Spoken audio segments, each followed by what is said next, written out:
إن الحمد لله نحمده ونستعينه ونستغفره ونعوذ بالله من شرور أنفسنا ومن سيئات أعمالنا من يهده الله فلا مضل له ومن يضلله فلا هادي له وأشهد أن لا إله إلا الله وحده لا شريك له وأشهد أن محمدًا عبده ورسوله أما بعد فإن خير الحديث كتاب الله وخير الهدي هدي محمد صلى الله عليه وسلم وشر الأمور محدثاتها وكل محدثة بدعة وكل بدعة ضلالة وكل ضلالة في النار. قال الله تبارك وتعالى في كلامه المجيد: أعوذ بالله من الشيطان الرجيم. يا أيها الذين آمنوا اتقوا الله حق تقاته ولا تموتن إلا وأنتم مسلمون. يا أيها الناس اتقوا ربكم الذي خلقكم من نفس واحدة وخلق منها زوجها وبث منهما رجالا كثيرا ونساء واتقوا الله الذي تساءلون به والأرحام إن الله كان عليكم رقيبا. وقال تعالى في سورة أخرى: أعوذ بالله من الشيطان الرجيم. الذي خلق الموت والحياة ليبلوكم أيكم أحسن عملا وهو العزيز الغفور. সম্মানিত হাজিরিন, প্রশংসা শুকরিয়া বিশ্ব জগতের প্রতিপালক আল্লাহ তাআলার দরবারে আদায় করছি যে রব্বুল আলামিন জুমার দিনে আজকে আমাদেরকে জুমার সালাত ও খুতবার জন্য মসজিদে আসা তৌফিক দিয়েছেন, আমাদের প্রতি রহমত করেছেন। সে স্রষ্টার প্রতি শুকরিয়া জানাই আলহামদুলিল্লাহ। সালাত সালাম রহমত ও বরকত অগণিতভাবে বর্ষিত হোক নবিকুল শিরোমণি সর্বকালের সর্বযুগের সর্বশ্রেষ্ঠ নবী ও রাসূল, বিশ্ব মানবতার মুক্তির দূত, সাইয়্যিদুল মুরসালিন, রাহমাতুল লিল আলামিন নবী মুহাম্মদ সাল্লাল্লাহু আলাইহি সাল্লামের প্রতি আল্লাহুম্মা সাল্লি ওয়া সাল্লিম ওয়া বারিক আলাইহি। সম্মানিত হাজিরিন, আজকে জুমার খুতবাতে আপনাদের সম্মুখে যে বিষয়টি আলোচনা করার ইচ্ছা পোষণ করেছি তা হচ্ছে মৃত্যু কেন মানুষের মুসিবত। উক্ত বিষয়কে সামনে রেখে সংক্ষিপ্তভাবে কোরআন এবং সুন্নাহ থেকে দালিলি কিছু কথা বলে আজকের খুতবা শেষ করব। ওমা তাওফিকি ইল্লা বিল্লাহ ওয়া আলাইহি তাওয়াক্কালতু ওয়া ইলাইহি উনীব। সম্মানিত হাজিরিন, মৃত্যু আমাদের সমাজে যারা বসবাস করছে, সে আস্তিক হোক অথবা নাস্তিক হোক, সে ধর্মকে অনুশীলন করুক অথবা না করুক, স্রষ্টার প্রতি বিশ্বাস করুক অথবা না করুক, সকলের কাছে এটি গ্রহণযোগ্য অভিন্ন মতামত। যার জীবন আছে তাকে মৃত্যুবরণ করতে হবে, তাকে মারা যেতে হবে, সকলেরই মতামত এটা। আর এটাই আল্লাহ তাআলা বলছেন কুল্লু নাফসিন যায়িকাতুল মাউত, মৃত্যু একদিন আসবেই, এটা অপরিহার্য। এখান থেকে কেউ বাঁচতে পারবে না, পলায়ন করে নিজেকে নিরাপদে রাখতে পারবে না। তার মৃত্যুর যখন সময় হয়ে যাবে, তাকে অবশ্যই এই ভ্রাম্যমান জীবনকে, সফরের ক্ষণিক সময়কে বিদায় জানিয়ে অনন্তকাল সময় বা জীবনের দিকে পদার্পণ করতে হবে। সম্মানিত হাজিরিন, মৃত্যু কাকে বলা হয়? মৃত্যু এমন একটি বিষয়, কোন ধরনের ইনফরমেশন, কোন ধরনের আপনাকে সাইরেন্স, কোন নোটিশ কিংবা কলিং বেল টিপে আপনাকে সতর্ক করবে না যে আগামীকাল বা 1 ঘন্টা পর আপনার মৃত্যু হবে। হঠাৎ করে হতে পারে পূর্ণিমা চাঁদ, হতে পারে অমাবস্যা রাত, হতে পারে বাসর রাত, হতে পারে এমন কোন বিয়ের আনুষ্ঠানিকতা আয়োজন, হতে পারে কোনো লেকচার মঞ্চ, হতে পারে আপনার কৃষি খামার, হতে পারে আপনার মা হাতে রান্না করা খাবার পরিবেশন করা হয়ে গেছে, হঠাৎ করে আপনার সামনে মৃত্যু হাজির হয়ে যাবে, আপনি বুঝতেই পারবেন না। তাহলে মৃত্যুটা কি? এমন একটি রোগ যার কোনো ওষুধ নেই, যার কোনো চিকিৎসা নেই, যার কোনো ট্রিটমেন্ট নেই। আল্লাহ তাআলা এই মৃত্যুর ব্যাপারে কোরআনে বলছেন যে ওয়াসআলুনাকা আনির রূহ, তারা তোমাকে জিজ্ঞাসা করে রূহ সম্পর্কে, মানুষের আত্মা সম্পর্কে। মানুষের রূহটা কি জিনিস?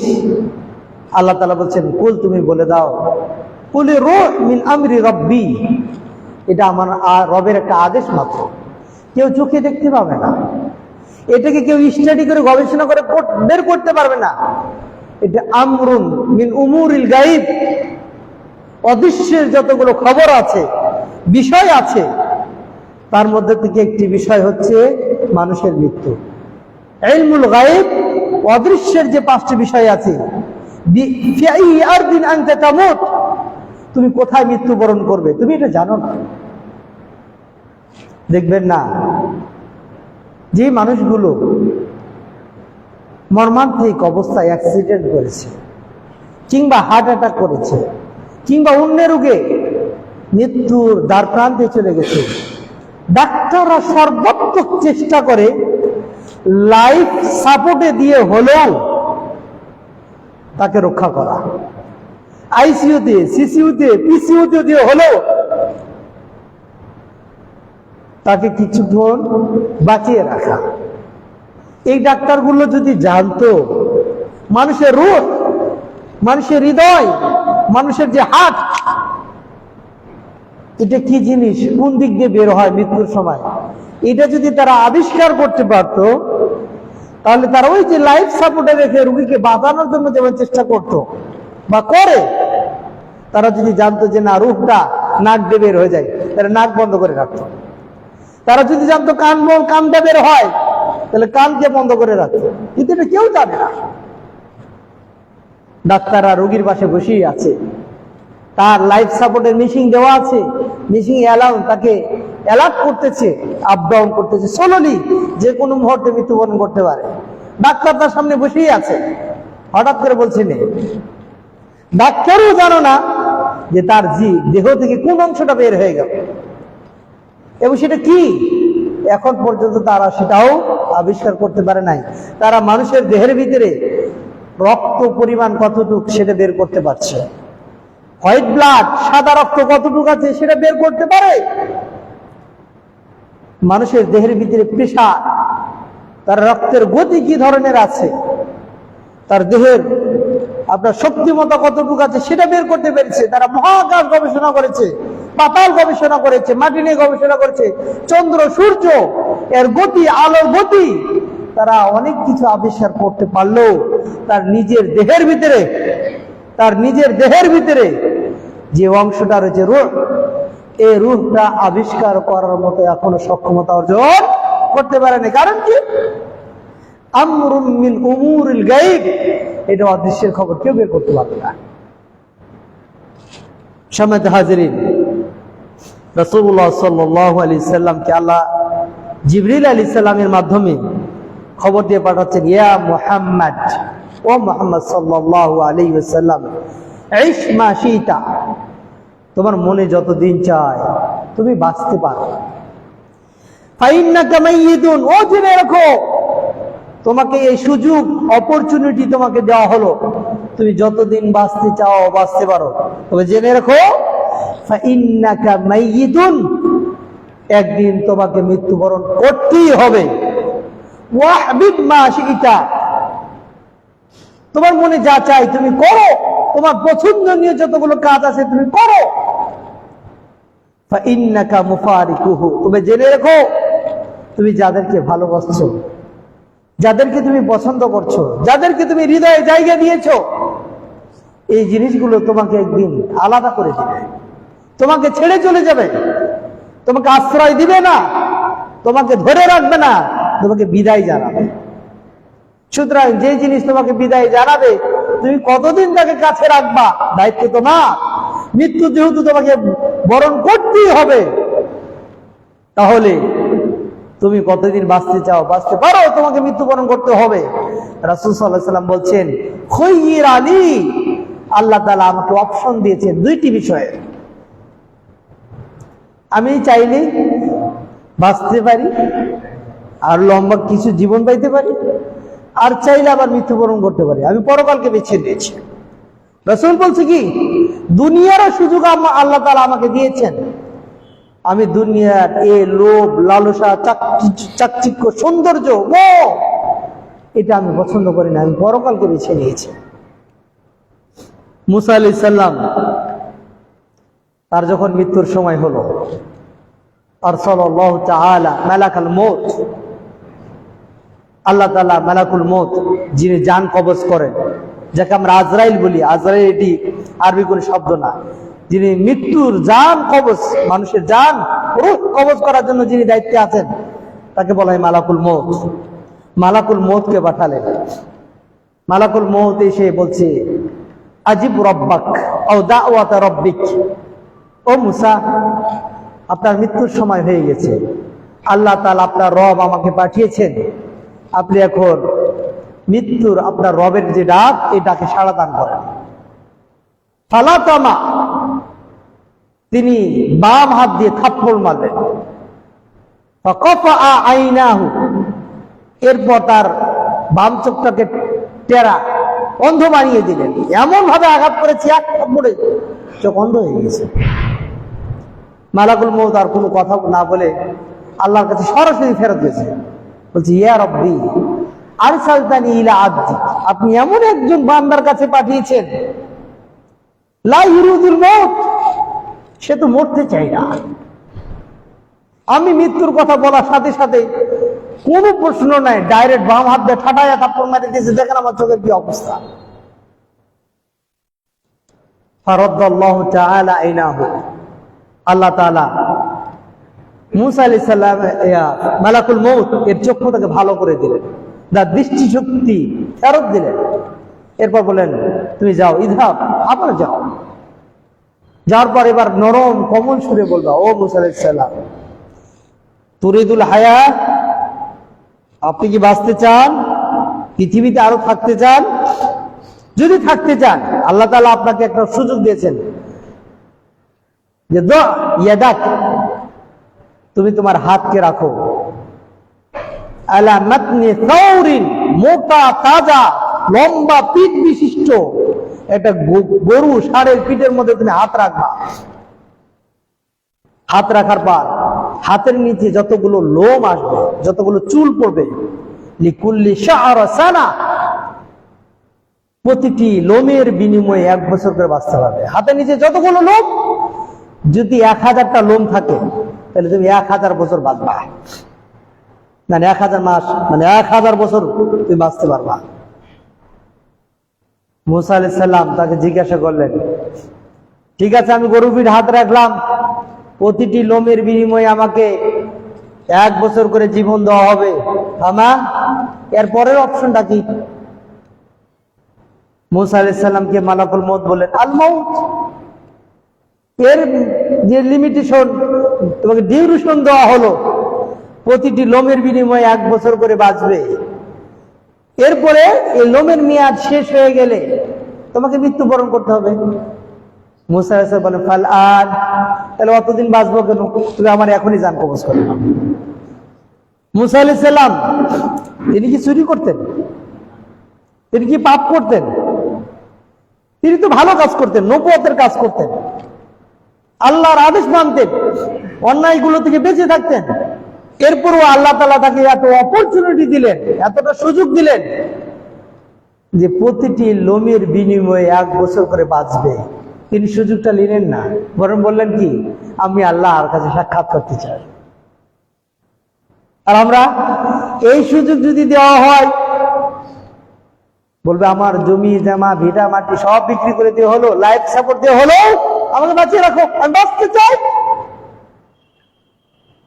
আমরা মরতে চাই না, আমরা পৃথিবী ছেড়ে যেতে চাই না। আর নবীরা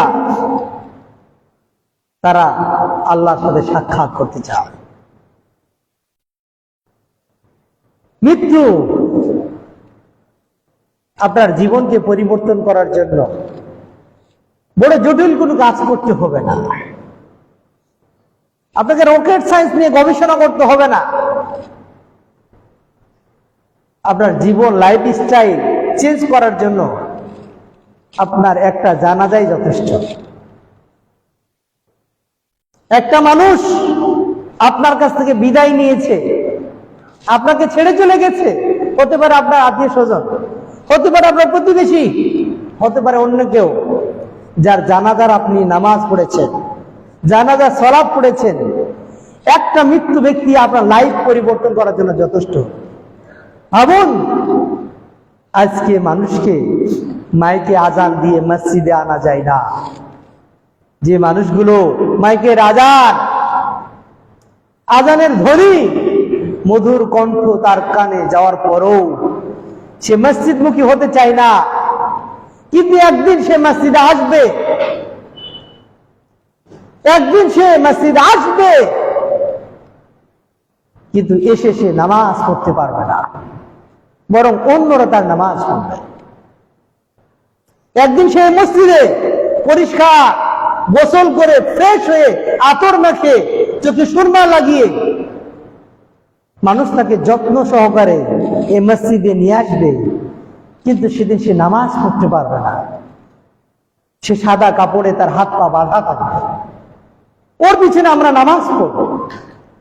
আজকে মাইকে ডাকার পর মানুষ এই মসজিদে আসছে না, কিন্তু মৃত্যু এমন একটি বিষয়, আপনাকে মরণ খাটলিতে উঠতে হবে। মানুষ তার জানাজা সালাত পড়বে, কিন্তু সে সালাত করতে পারবে না। এই জন্য মানুষের জীবন পরিবর্তন করার জন্য ওয়াজ, প্রত্যেক বছরে অনেকগুলো বড় বড় আয়োজন, কিচ্ছু দরকার নেই। ভাবুন, যে মানুষটা আজকে মরণ খাটলিতে শুয়ে আছে, তার দাপট, তার ক্ষমতা, তার টাকা, তার পয়সা, তার গাড়ি বাড়ি, তার রাজনীতির ক্ষমতার ভয়ে মানুষ বাড়িতে থাকতে পারত না। মানুষটা আজকে নিঃস্ব, কথা বলতে পারছে না, নিথর দেহ আপনার সামনে রয়েছে। আপনি ভাবুন, ওই জায়গাটায় আমি একদিন যাব। প্রতিটা মুহূর্তে ভালো কাজ করার সময় আপনি মনে করেন আমার এই দেহটাকে একদিন 3 টুকরো কাফন দ্বারা আমাকে বেঁধে দেওয়া হবে। আমার দেহের যে পোশাক আছে, ঘড়ি আছে, আংটি আছে, মোবাইল আছে, সবকিছু ছিনিয়ে নেওয়া হবে। নিজেকে একটু 5 মিনিটের জন্য মনে করেন আমি কাফন দ্বারা মরণ খাটলিতে শুয়ে আছি, মানুষ আমার জানাজা নামাজ পড়ছে, কিছুক্ষণ পরেই আপনার দাফন কাফন করা হবে। ভাবুন তো আমিহীন দুনিয়া কেমন চলছে। ভাবুন তো আপনি, আপনার আত্মীয় স্বজন, স্ত্রী, বাল বাচ্চা, পিতা মাতা, টাকা পয়সা, গাড়ি ছাড়া অন্ধকার কবরে নিজেকে 2 মিনিটের জন্য একটু অন্ধকার চোখ বন্ধ করে ভাবুন তো আমার কি হবে সেদিন। জীবন পরিবর্তন করার জন্য রকেট সায়েন্স লাগবে না, বড় বড় আলেম ওলামা লাগবে না, বড় বড় পীর মাশায়েখ লাগবে না। জীবন পরিবর্তন করার জন্য কবরকে নিয়ে যদি আপনি 2 মিনিট ভাবেন, মানুষের লাশ এই মরণ খাটলিতে নিজেকে 2 মিনিটের জন্য শুয়ে দেন, আপনি ভাবেন, দেখবেন আপনার জীবন পরিবর্তন হয়ে গেছে। আপনার দ্বারা পাপ হবে না। যখনই পাপ করতে যাচ্ছেন কবরকে একটু স্মরণ করেন, আপনার আত্মীয় স্বজন যারা রয়েছে তাদেরকে স্মরণ করেন, আপনার জীবন চেঞ্জ হয়ে যাবে। পৃথিবী এত স্বার্থপর, মৃত্যু এত স্বার্থপর। আপনার জীবন যতদিন আছে, আপনি যদি প্রধানমন্ত্রী হন, আপনি যদি এমপি হন, আপনি যদি মন্ত্রী হন, আপনি যদি কমিশনার হন, আপনি যদি চেয়ারম্যান হন, আপনাকে নিরাপত্তা দেওয়ার জন্য মানুষ বডিগার্ড দিয়ে দাঁড়িয়ে থাকবে। আপনার গানম্যান হয়ে বসে থাকবে। আপনার শরীরে যেন মশা মাছি না বসে, তারা চোখে চশমা দিয়ে কোন নড়াচড়া স্টিল বডি মূর্তির মতো দাঁড়িয়ে থাকবে আপনার সম্মানের জন্য। কিন্তু আপনার দেহ থেকে নিঃশ্বাসটা বের হয়ে যায়, এই মানুষগুলোই আপনাকে ধরে ধাক্কা দিয়ে কবরের মধ্যে ফেলে দেবে। একটুকু বলবে না যে 5 মিনিট আগে ও আপনি তো আমার বস ছিলেন। আপনার হাত থেকে ঘড়িটা কিভাবে করি, আপনার মুখটা সাদা কাপড় দিয়ে কিভাবে বেঁধে দিই, একটুকু জড়িয়ে রাখি আপনাকে, আরো 2 দিন আমি পৃথিবীতে আমার ঘরে বেঁধে রাখি, চাইবে না। বরং তারা চাইবে যত দ্রুত এই গন্ধ অপদার্থ এই লাশটাকে একটু বিদায় করে দাও, রাখিও না কেন। পৃথিবী বড় স্বার্থপর, কেউ কাউকে চিনবে না। আপনি ভাবুন, কবরের জগতে নিজেকে শুয়ে দিন, যে চেয়ারটাতে আপনি বসছেন, মানুষ আপনার সাথে সাক্ষাৎ করার জন্য লাইনে দাঁড়িয়ে থাকতো। আপনার সাথে সাক্ষাৎ করার জন্য 1 মাস আগে ডেট নিত, টাইম অ্যাপয়েন্টমেন্ট নিত। এই চেয়ারটাতে আরেকজন বসে আছে, আপনার কি কেউ স্মরণ করবে না। আপনি যে বেডটাতে আপনার প্রিয়তমা স্ত্রী, যাকে ভালোবেসে আপনি বিয়ে করেছেন, যাকে ছাড়া আপনার নিঃশ্বাস ফেলতে কষ্ট হতো, এই বেডটাতে আরেকজন মানুষ এসে ঘুমাচ্ছে। যে প্রিয় কলিজার টুকরোগুলোকে লেখাপড়া করে ব্যারিস্টার, ইঞ্জিনিয়ার, ডাক্তার বানিয়েছেন, আপনার রেখে যাওয়া সম্পদগুলো তারা নিয়ে মারামারি করবে, কাটাকাটি করবে, ভাগাভাগি করবে। কিন্তু আপনার জন্য রাত্রে উঠে 2 হাত আল্লাহর কাছে উঠে বলবে, রব্বির হামুমা কামা রব্বায়ানি সগীরা, বলবে না। বরং আপনার রেখে যাওয়া এই 5 তলা বিল্ডিং এ সাউন্ড বক্স, যত ধরনের বিগ আওয়ার্ড আছে, ডিজে পার্টি দিয়ে গান নাচা করে, আপনাকে নিয়ে স্মরণ করবে না। মৃত্যু বড় স্বার্থপর। আপনি যদি এই মৃত্যুকে স্মরণ করে নিজেকে এখন লাইফ স্টাইল চেঞ্জ না করেন, তাহলে আপনার জন্য পরকালে বড় বিপদ অপেক্ষা করছে। দাউদ আলাইহিস সালাম এর মৃত্যুর সময় যখন হলো, দাউদ আলাইহিস সালামের কাছে মালাকুল মউত, জান কবজকারী ফেরেশতা এসে বলছে, দাও আজিব দাওয়াত রব্বিক, আপনি আপনার রবের ডাকে সাড়া দেন। দাউদ আলাইহিস সালাম বললেন, মান আনতা, আপনি কে? আপনি আমাকে মৃত্যুবরণ করতে বলছেন? মান হু, আপনি কে? মালাকুল মউত বললেন, আনা, আমি এমন একজন ফেরেশতা, লা ইয়াহাবুল মুলুক, পৃথিবীর কোন রাজা বাদশা নবী কাউকে ভয় করে না। লা ইয়াখুদ রিশওয়া, মৃত্যুর সময় হয়ে গেলে পকেটে ঘুষ দিয়ে 1 সেকেন্ড বিলম্ব করতে হবে, 2 দিন পরে আমি তোমার কাছে আবার আসবো, আজকে জান কবজ করলাম না, আমি কিন্তু এই দায়িত্বপ্রাপ্ত ফেরেশতা না। ঘুষ দিয়ে আমাকে ম্যানেজ করার কোনো সিস্টেম নেই। ওয়ালা তামনাউল কুসুর, এমন পৃথিবীতে কোনো প্রাসাদ, টাওয়ার, বিল্ডিং, হাউস নেই যে যেখানে আমাকে বাধা দিতে পারে প্রবেশে। কেউ আমাকে বাধা দিতে পারবে না। ওয়ালাউ কুনতুম ফি বুরুজিন মুশাইয়াদা, যদিও তোমরা সীসা ঢালা প্রাচীর বিল্ডিং এর মধ্যে থাকো, মৃত্যু তোমাদেরকে গ্রাস করবে। দাউদ আলাইহিস সালাম বললেন, ইদান আনতা মালাকুল মউত, তাহলে আপনি মানুষের রূহ, জান কবজ করে থাকেন? ক্বালা নাম, হ্যাঁ। দাউদ আলাইহিস সালাম বললেন, আতাইতানি, তুমি আমার জান কবজ করার জন্য এসেছো। ওয়ালাম আস্তাইদ বাদু, কিন্তু মৃত্যুর জন্য আমি তো এখনো পরিপূর্ণ প্রস্তুতি নই। আমাকে আরো কিছু সময় দেওয়া যায় না? আমি নিজেকে পরকালে আল্লাহর সামনে গিয়ে সাক্ষাৎ করবো, কি জবাব দিব আমি? আর একটু যদি সময় দিতেন। বলুন তো, দাউদ আলাইহিস সালাম আল্লাহর নবী, তারা কি কোনো পাপ করতেন? তারা কি কোনো গুনার কাজ করতেন? এরপরেও বলছে, যখন মৃত্যু এসে যাচ্ছে, আর একটু সময় দাও না কেন, আমি আর একটু ভালো কাজ করে নিই, আল্লাহর কাছে গিয়ে যেন আমার হিসাবটা সহজ হয়ে যায়। মালাকুল মউত বললেন, আইনা ফুলান কারিবু, আপনার যে অমুক আত্মীয় স্বজন, সে কোথায় আজকে? ওয়াইনা ফুলান জারিক, অমুক আপনার প্রতিবেশীটা কোথায়? দাউদ আলাইহিস সালাম বললেন, কদমাত, তার তো মারা গেছে। দাউদ আলাইহিস সালামকে মালাকুল মউত বললেন, ওই যে আপনার আত্মীয় স্বজন মারা গেছে, আপনি তাকে দেখেছেন? ওই যে আপনার প্রতিবেশী মারা গেছে, আপনাকে ছেড়ে চলে গেছে, আপনার উপদেশ গ্রহণ করার জন্য, পরকালের জন্য প্রস্তুতি গ্রহণ করার জন্য এটি কি যথেষ্ট ছিল না? আপনার লাইফ স্টাইল চেঞ্জ করার জন্য ওই মৃত্যু ব্যক্তির দৃশ্য দেখে আপনার জন্য এই লাইফ পরিবর্তন করা, পরমুখী হওয়া, পরকালমুখী হওয়া, পরকালের জন্য প্রস্তুতি গ্রহণ করা, এটি কি যথেষ্ট ছিল না? কত মৃত্যু, কত মরদেহ, কত নিথর দেহ আপনি দেখলে মনে করবেন যে না, আজকে আমার ভালো হওয়া দরকার, পাপ কাজ ছেড়ে দেওয়া দরকার, অন্যায় কাজ ছেড়ে দেওয়া দরকার, মসজিদে আমি, আমার সন্তান, আমার আত্মীয় স্বজন সবাইকে নিয়ে যাওয়া দরকার। কেন আজকে জুমার খুতবাত আমাকে 7 জন লোক নিয়ে খুতবা শুরু করতে হলো? এই গ্রামে কি মুসলমান নেই? এই মসজিদ কাদের জন্য তৈরি করা হয়েছে? কিসের জন্য তৈরি করা হয়েছে?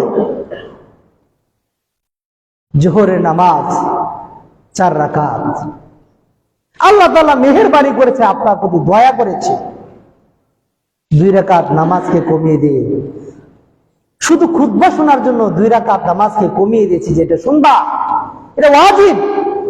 খুতবা চলাকালীন সময়ে কেউ যদি কোনো অন্যায় কাজ করে, পাথর নাড়ানাড়ি করে, আপনাকে ডিস্টার্ব করে, খুতবার গুরুত্ব এত বেশি, কেউ যদি আপনাকে ডিস্টার্ব করে, ডিস্টার্ব করলেও আপনি তাকে বলতে পারবেন না, এই চুপ করো, চুপ করো, এই কথা বলা আপনার জন্য পাপ। মানে খুতবার গুরুত্ব কত বেশি। কারণ কি? আপনার ব্যবসা বাণিজ্য, ঘর বাড়ি, কৃষি, ক্ষেত খামার, দোকানপাট নিয়ে আপনি সারা সপ্তাহ ব্যস্ত থাকবেন, দিন শিখার জন্য সময় নেই। আল্লাহ তাআলা বললেন, ও বান্দা, তুমি তো এত ব্যস্ততার মধ্যে থাকো, কোরআন হাদিস চর্চা করার জন্য তোমার সময় থাকে না। কমপক্ষে সাপ্তাহিক একটা ইউনিভার্সিটি, স্কুল, কলেজ, মাদ্রাসার একটা ক্লাস মসজিদের ইমাম, খতিব সাহেব তোমাকে দেবে।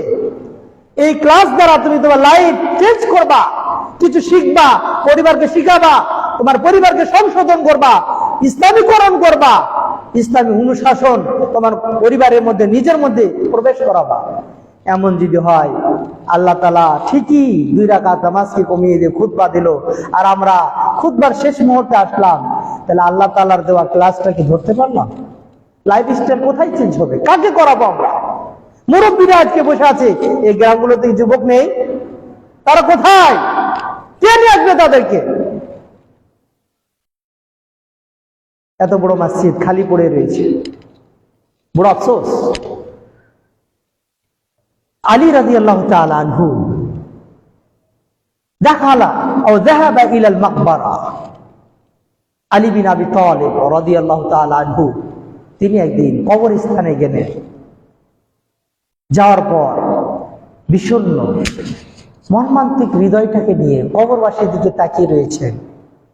ফাসালাহুম, তাদেরকে জিজ্ঞাসা করলেন, মা খবরুকুম ইয়া আহলাল কুবুর, ও কবরবাসী, আপনারা কেমন আছেন? কবরে আপনাদের কি অবস্থা? কি খবর আপনাদের? অখবরুনা, ও কবরবাসী, আমি তো জানি তোমরা তো কথা বলতে পারো না, তবে আমাদের খবরটা শুনো।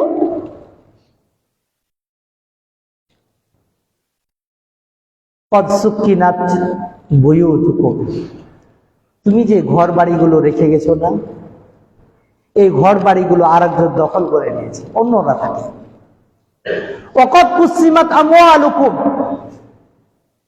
তুমি যে টাকা পয়সা ধন দৌলত এটা রেখে গেছো না, এইগুলো মানুষরা ভাগ বটোয়া করে নিয়েছে, বন্টন করে নিয়েছে। ওয়াকাদ যুবিজাত আজওয়াজুকুম, তোমার প্রিয়তমা স্ত্রী যাদেরকে তুমি রেখে গেছো তারা অন্য একজন পুরুষের সাথে বিয়ে করে নিয়েছে। এরপর আলী রাদিয়াল্লাহু তাআলা বললেন, আল্লাহে লাউ ইসতাতাউ, যদি তাদের কথা বলা মতো কোন শক্তি সক্ষমতা থাকতো, লাকালু, তাহলে অবশ্যই আজকে তারা আমাদেরকে বলতো, ও ভাই, আপনি আমাকে বাড়ির কথা জিজ্ঞাসা করছেন, 5 তলা 10 তলা আমার ফাউন্ডেশন টাওয়ার আছে, এটার খবর জিজ্ঞাসা করেন না, কারণ এটাতে আমার কোনো কাজে আসে নাই। আমার স্ত্রীর কথা বলছেন, ওটাতে আমার গোবরে কোনো কাজে আসে নাই। আমার আমল সম্পদের কথা বলছেন পরকালের, আমি যে পৃথিবীতে রেখে এসেছি এই সম্পদ আমার কি কাজে লাগছে? আমি দেখলাম খায়রুজ যাদ তাকওয়া, কবর এসে দেখলাম এই গাড়ি বাড়ি নারী টাকা পয়সা সন্তান সন্ততি কিচ্ছু আমার উপকারে আসছে না। আমি দুনিয়াতে যতটুকু ভালো কাজ করেছি শুধু কবরে এইগুলো আমার পাশে আছে, সব আমাকে আলাদা করে দিয়েছে, সব আলাদা করে দিয়েছে, কেউ পাশে থাকবে না, বিপদ। রাসূল সাল্লাল্লাহু আলাইহি ওয়াসাল্লাম বলছেন, ইদা মাতাল ইনসান, মানুষ যখন মারা যায়, তাবিআহু সালাস, এই মৃত্যু ব্যক্তিকে অনুসরণ করে 3টি বিষয়, মালহু ওয়া আহলুহু ওয়া আমালুহু, তার সাথে অনুসরণ করে কবর পর্যন্ত যাবে তার আত্মীয় স্বজন, তার ধন সম্পদ এবং তার আমল। ফায়ারজিউ ইসনানি, এই 3টির মধ্যে থেকে 2টি বিষয় তার বাড়ি পর্যন্ত ফিরে আসবে। ওয়ায়াবকা মাআহু ওয়াহিদুন, কবরে তার সাথে একজন যাবে। যে 2টি বিষয় তার বাড়ি পর্যন্ত ফেরত আসবে, আহলুহু ওয়া মালুহু, তার বাবা, তার দাদা, তার সন্তান সবাই কবর পর্যন্ত যাবে। মাটি দেওয়া শেষ, মায়া কান্না দেখিয়ে সর্বোচ্চ আধা ঘন্টা কেউ এখানে অবস্থান করবে। এরপর এই আত্মীয় স্বজন গুলো বাড়িতে চলে আসবে, তার মাল সম্পদ ফেরত আসবে, বাড়িতে কবর পর্যন্ত যাবে। আসলে কি মাল ধন সম্পদ জমি জমা ঘর বাড়ি এগুলো কি তার সাথে যায়? জি যায়। কিভাবে? আপনি একটা মোটরসাইকেল কিনছেন না, আপনার প্রতি দরদ দেখে আপনার সন্তানটা কবর পর্যন্ত হেঁটে যাবে না। গাড়ির রাস্তা যদি থাকে তাহলে মোটরসাইকেলটা নিয়ে কবরস্থান পর্যন্ত যাবে। আপনাকে দাফন করার পর আপনার ওই মোটরসাইকেলে ওই গাড়িতে করে ওই সন্তানগুলো বাড়িতে চলে আসবে, কিন্তু আপনাকে স্মরণ করবে না। আপনি ভাবছেন কবরের চিন্তা, মানুষের মৃত্যু এতটা স্বার্থপর, মরার আগেই মানুষকে মেরে ফেলে। দেখেন না ইউটিউবে, ফেসবুকে, টুইটারে অনেক ভিডিও আসে, বাবার লাশ পানিতে ভিজতেছে, সন্তানরা কবরে যেতে দেয় না। কারণ কি? এক সন্তান অসুস্থ বাবার ট্রিটমেন্ট করেছে, 2 লক্ষ টাকা খরচ হয়েছে। যে সন্তান খরচ করেছে, বাবা মারা গেলে লাশটা বাসায় আগ্নেতে রেখে, উঠানে রেখে, বৃষ্টি হচ্ছে ভিজতেছে, সন্তান দাবি করেছে বাবার রেখে যাওয়া সম্পদ সমান ভাগ করার আগে আমি যে চিকিৎসা পাবো 2 লক্ষ টাকা অতিরিক্ত খরচ করেছি, এটা আমাকে আলাদা করে দিতে হবে। এটা না দেওয়া পর্যন্ত বাবার লাশকে কবরে যেতে দিচ্ছি না। বড় স্বার্থপর। শেষমেশ মেয়ে এসে বলছে, ভাই আমার ভাগের টাকাটা তোমাকে দিয়ে দিলাম, বাবার লাশটাকে কমপক্ষে কবরে যেতে দাও, কতক্ষণ আর এভাবে ভিজাবা? এটা তো মরার পরে খবর বলছি, মরা যাওয়ার আগেই আপনাকে মেরে ফেলবে। আপনার সন্তানকে ব্যারিস্টার, ডাক্তার, ইঞ্জিনিয়ার, অনেক বড় বড় বিশাল সম্পদের মালিক করে দিয়েছেন। সুন্দর একটা বউ দেখে ছেলের বিয়ে দিয়েছেন। 6 মাস না যেতে আপনি বৃদ্ধ মানুষ কিছুই করতে পারেন না, শুধু বাসায় থাকেন আর খান। মানুষ বয়স্ক হয়ে গেলে, বৃদ্ধ হয়ে গেলে একটু বেশি কথা বলে, ছোটদের মতো। এই কথাগুলো মডার্ন স্ত্রীর পছন্দ হয় না, ওই মডার্ন ছেলের পছন্দ হয় না। মডার্ন স্ত্রী বলে, তুমি যদি নিয়ে আমাকে এই বাসায় থাকতে চাও, আমার ভালোবাসা পেতে চাও, এই বুড়ো বুড়োকে বাসায় রাখতে পারবা না, অপদার্থ এদেরকে তুমি রাখতে পারবা না, এদেরকে নিয়ে যে বৃদ্ধাশ্রমে রেখে আসো। তোমার ওই যে গোডাউন আছে, গোডাউনে একজন পরিচর্যা করার জন্য লোক টাকা দিয়ে, তোমার তো টাকার অভাব নেই, গোডাউনের একটা রুমে রেখে দাও, আর ওখানে সে রান্না বান্না করে তাদেরকে খাও। আহা দুঃখ। আপনি মরে যাওয়ার আগেই তাকে মেরে ফেলবে, কেউ রাখবে না আপনাকে। জীবিত থাকা অবস্থায় আপনাকে রাখছে না। আপনি চিন্তা করেন, যে মা 10 মাস এই 9 ইঞ্চি একটা টিউব বেলুনের ভিতরে আপনাকে সযত্নে রেখেছে, আপনাকে কষ্ট পেতে দেয় নাই। শীতের সময় মা গর্ভধারিণী, আপনি লাথি মেরেছেন কষ্ট করে নিয়ে, আপনি যেন কষ্ট না পান দাঁড়িয়ে গেছে, বসে গেছে, আবার বুঝতে পারছে আমার সন্তানটা এখানে রাউন্ড করতেছে, আপনি যেন কষ্ট না পান খুব যত্নে রেখেছে। ভূমিষ্ঠ করার পর আপনি খাবার খেতে পারছেন না, উনি মুখ দিয়ে চিবিয়ে এই খাবারটা আপনার জন্য উপযুক্ত করে আপনার মুখে দিয়েছে। আহা, 9 ইঞ্চি বেলুনের ভিতরে আপনাকে রাখতে পারলো, আর 10 তলা বিল্ডিং এর ভিতরে বাবা মার জায়গা হলো না, বড় আফসোস। পরকালে কি করবেন? রাসূল সাল্লাল্লাহু আলাইহি ওয়াসাল্লাম বলছেন, তোমার পিতামাতা তোমার জন্য জান্নাত, তোমার জন্য জাহান্নাম। তুমি যদি পৃথিবীতে তাদের খেদমত করে, সেবা করে তাদেরকে সন্তুষ্ট করতে পারো, রব তোমার প্রতি সন্তুষ্ট থাকবে। আর যদি তুমি তাদের প্রতি তোমার সেবা, তোমার অর্থ এটা ব্যয় করতে না পারো, অসন্তুষ্ট হয়ে যায়, রব অসন্তুষ্ট হয়ে যাবে, জান্নাতে যেতে পারবে না। অবিল ওয়ালিদাইনি ইহসানা। পিতামাতা কি জিনিস? আল্লাহ তাআলা বলছেন, ওয়ালা তাকুল লাহুমা উফিন। পিতামাতাকে উফ এই শব্দটা বলবে না। কি কারণে জানেন? উফ এর ব্যাখ্যা কি? এর ব্যাখ্যা 2টা রয়েছে। এক, আপনি মায়ের বা বাবার সামনে এমন কোনো আচরণ করবেন না, এমন কোনো আচরণ করবেন না যে আচরণ শোনার পর বাবা মা মুখ দিয়ে আপনাকে প্রতি উত্তর করতে পারে না, কিন্তু কষ্ট নিয়ে মনের ভিতরে বলে উফ।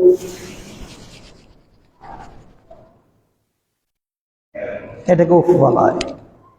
এত নিরীহ, এত অসহায় হয়ে গেছে পিতামা, আপনার কথার কোনো প্রতিবাদ করতে পারছে না, নীরবে একটা ঘরের জানলা দরজা বন্ধ করে গিয়ে বলছে উফ, সহ্য করতে পারছে না, এইটা বলবা না।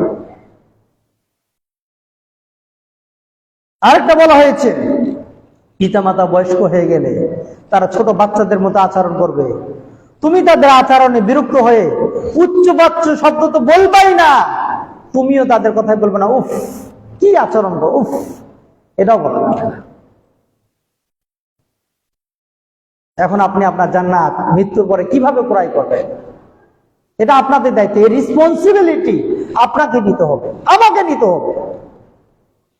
সম্মানিত হাজিরিন, মৃত্যু আমাদের জন্য বিপদ কেউ জানেন? হঠাৎ করে এসে যাবে, কাউকে কিছু জানাবে না।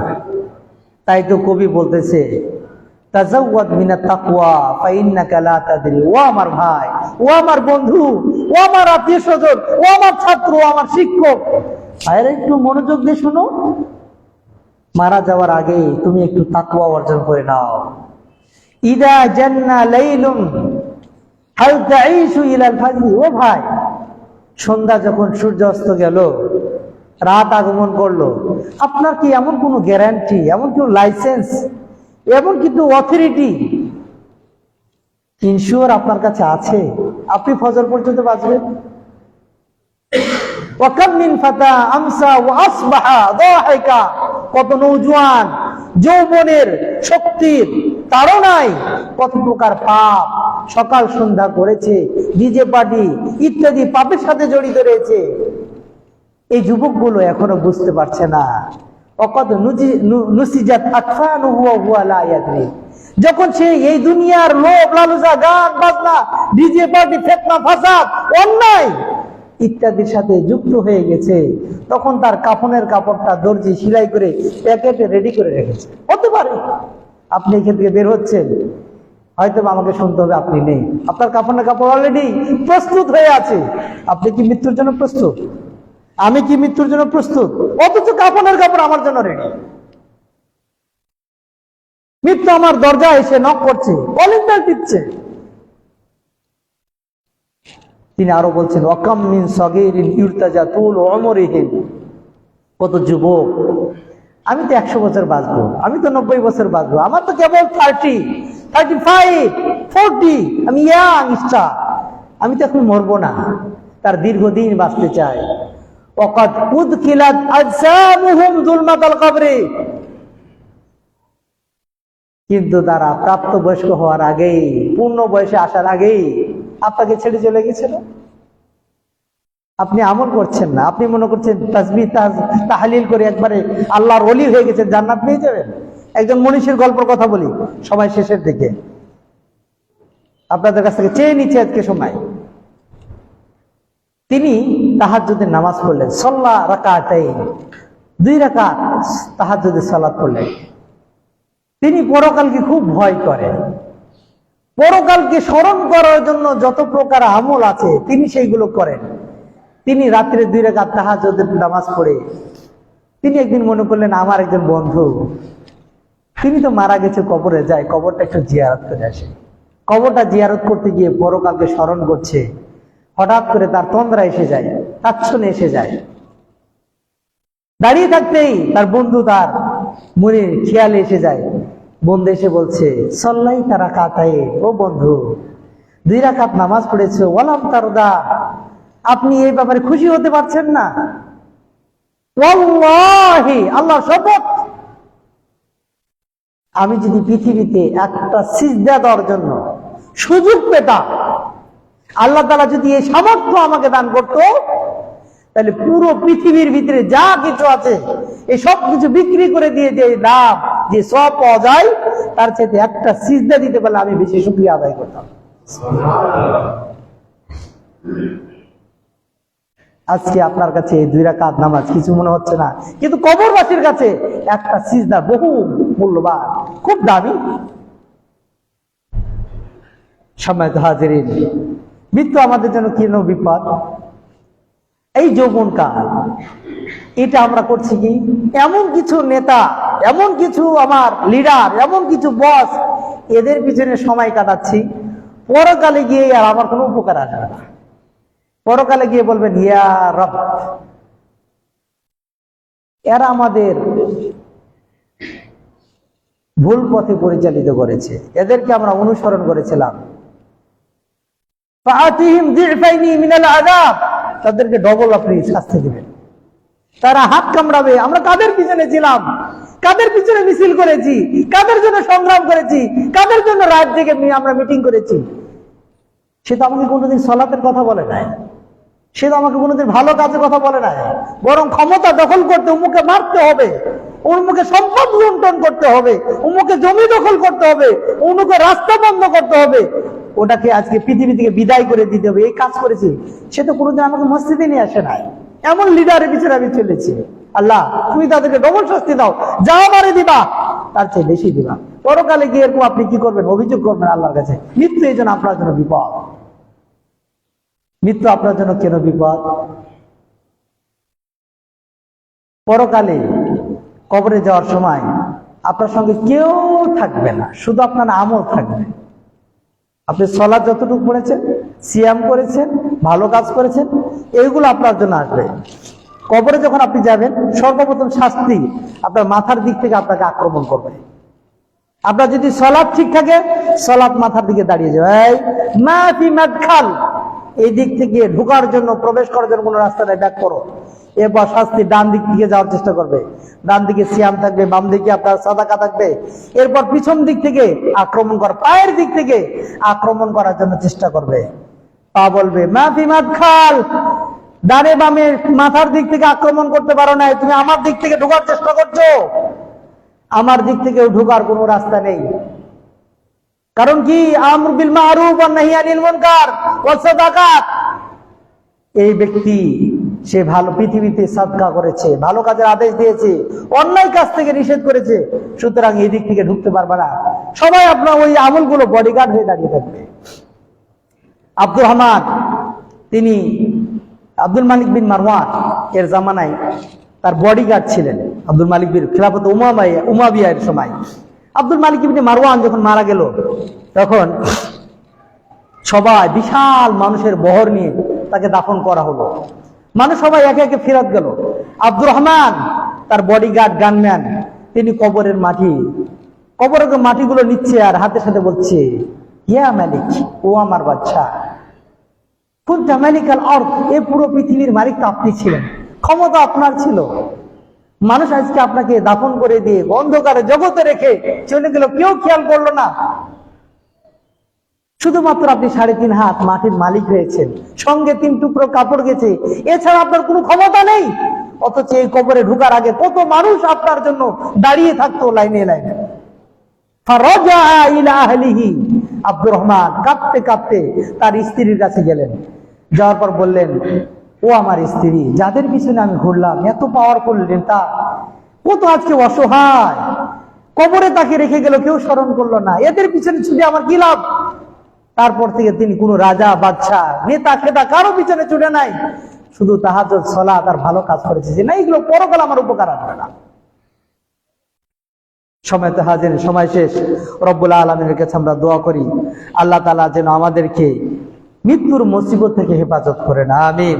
কবরের যে ভয়াবহ শাস্তি রয়েছে, সেখান থেকে যেন আল্লাহ তাআলা আমাদেরকে রক্ষা করেন, আমিন। আমরা পৃথিবীতে যতদিন বাঁচবো ভালো কাজ যেন করতে পারি, অন্যায় কাজ থেকে বাঁচতে পারি।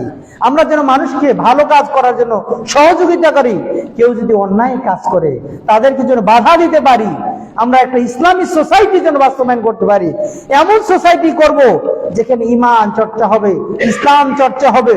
এমন যেন না হয় অমুসলিম যারা রয়েছে দুর্গাপূজায় এসে গেছে, মুসলমানকে ওখানে সাপোর্ট দেবে, মুসলমানকে ওখানে শুকরিয়া আদায় করবে, এমন আমরা মুসলিম সোসাইটি চাই না। আমরা রাসূল সাল্লাল্লাহু আলাইহি ওয়াসাল্লামের আদর্শ দেখিয়ে যাওয়ার পর, যেখানে রাসূল সাল্লাল্লাহু আলাইহি ওয়াসাল্লামকে ওই কুরাইশরা, কুফাররা তারা প্রস্তাব দিয়েছিল, ও মুহাম্মদ, তুমি আলাদা ধর্ম প্রচার না করে তুমি আমাদের বাপদাদা ধর্মটাকে অনুশীলন করো, চর্চা করো, এক্সারসাইজ করো, তাহলে তোমাকে এই পুরো মক্কার ক্ষমতা দিয়ে দিব। যতগুলো সুন্দর নারী আছে তুমি যদি চাও সেগুলোকে দিয়ে দেবো। রাসূল সাল্লাল্লাহু আলাইহি ওয়াসাল্লাম সেটা মেনে নিলেন না, নারীও নিলেন না, ক্ষমতাও নিলেন না, তাদের ধর্ম মেনে নিলেন না। তারা এসে দ্বিতীয় অপশন দিল, ও বুঝেছি, তুমি তো তোমার রবের ধর্মকে বলতে পারবা না, তাহলে একটা কাজ করি, তুমি তোমার রবের 3 দিন ইবাদত করবা, আমরাও তোমার সাথে থাকবো। যেটাকে গণতন্ত্র বলা হয়, সবাই মিলেমিশে, যেটাকে একটা স্লোগান আছে, ধর্ম যার যার উৎসব সবার। শিরকি মতবাদ কেউ যদি এই কথা বলে এবং বিশ্বাস করে, সে কাফের হয়ে যাবে।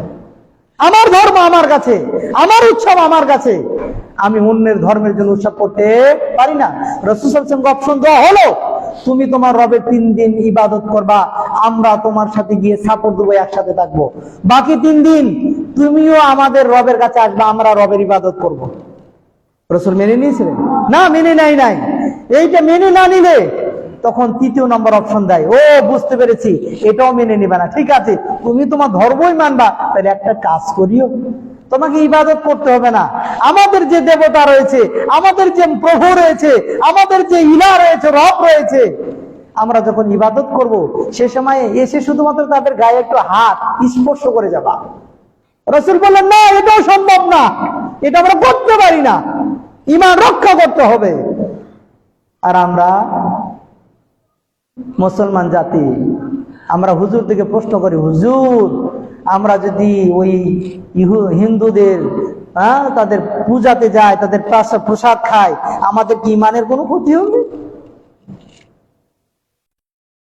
আর দুনিয়ার ক্ষমতার জন্য আমরা ওখানে গিয়ে সাধুবাদ জানাই, ওয়েলকাম জানাই, ব্যানারে আমরা লিখে দিচ্ছি স্বর্গীয় দুর্গা পূজা সফল হোক। কার জন্য সফলতা চাইলেন আপনি?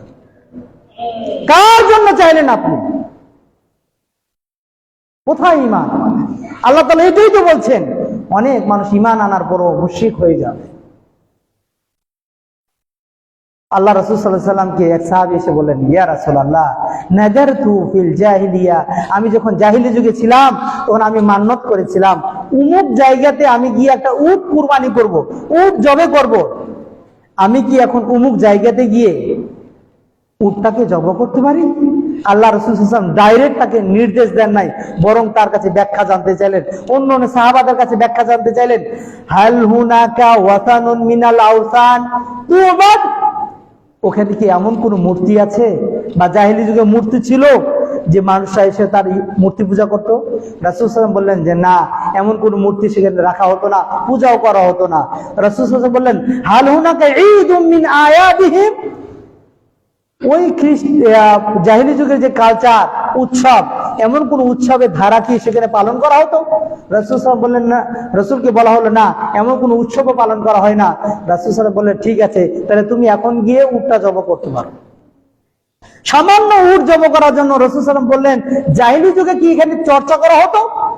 কত বছর আগের কথা রাসূল বলছেন, এখন তো হয় না, আগে কি করা হতো? ওই জায়গায় যদি আল্লাহ রাসূল যদি বাধা দেয়, আপনি মুসলিম হয়েও কেমনি করে এটা করতে পারেন? এটা আমাদের ঈমানকে ধ্বংস করার জন্য একটা ষড়যন্ত্র চলছে। আল্লাহ তাআলা আমাদের ঈমানকে রক্ষা করুন, আমিন। আকুলু কওলি হাযা আস্তাগফিরুল্লাহ লি ওয়া লাকুম ওয়া লিসাইরিল মুসলিমিন ফাস্তাগফিরু ইন্নাহু হুয়াল গফুরুর রহিম। আলহামদুলিল্লাহ ওয়াসসালাতু ওয়াসসালামু আলা রাসূলিল্লাহ, আম্মা বাদ। সম্মানিত হাজিরিন, আমরা একটু সময় বেশি নিয়ে নিলাম, আন্তরিকভাবে দুঃখিত। সম্প্রতি সময়ের সাথে চলমান কিছু ইস্যু রয়েছে, এটা আপনাদেরকে সতর্ক না করলে আমরাও দায় ভাই থেকে যাই। আল্লাহ তাআলা আমাদেরকেও জিজ্ঞাসা করবেন। আল্লাহ তাআলার কাছে দোয়া করি, আল্লাহ তাআলা আমাদেরকে এবং আপনাদেরকে প্রকৃত ঈমান এবং ইসলামের উপর বেঁচে থাকার তৌফিক দান করুন, আমিন। আমাদের মধ্যে থেকে যে সকল আত্মীয় স্বজন, পিতা মাতা, ভাই ব্রাদার মারা গেছে, কবরের জগতে কেমন আছে আমরা জানি না। আল্লাহ তাআলা সবাইকে ভুল ত্রুটি ক্ষমা করে দিয়ে তার কবরটাকে জান্নাতের টুকরা বানিয়ে দিন, আমিন।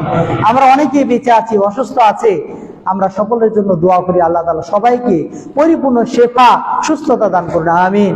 আজিল রাস রব্বানাস ওয়াশফি আনতা শাফি লা শিফা ইল্লা শিফাউকা শিফাআন লা ইউগাদিরু সাকামা ইয়া রাব্বাল আলামিন।